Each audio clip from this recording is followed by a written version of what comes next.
Long ago, people lived happily under the rule of a king. The people of the kingdom were very happy as they led a prosperous life with an abundance of wealth and no misfortunes. Once, the king decided to visit places of historical importance and pilgrim centers at distant places. He decided to travel by foot to interact with his people. People of distant places were very happy to have a conversation with their king. They were proud that their king had a kind heart. After several weeks of travel, the king returned to the palace. He was quite happy that he had visited many pilgrim centers and witnessed his people leading a prosperous life. However, he had one regret. He had intolerable pain in his feet as it was his first trip by foot covering a long distance.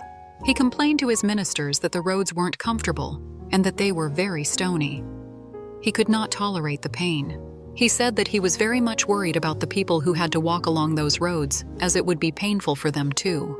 Considering all this, he ordered his servants to cover the roads in the whole country with leather so that the people of his kingdom could walk comfortably.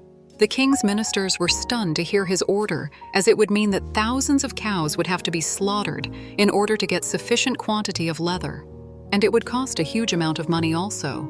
Finally, a wise man from the ministry came to the king and said that he had another idea. The king asked what the alternative was.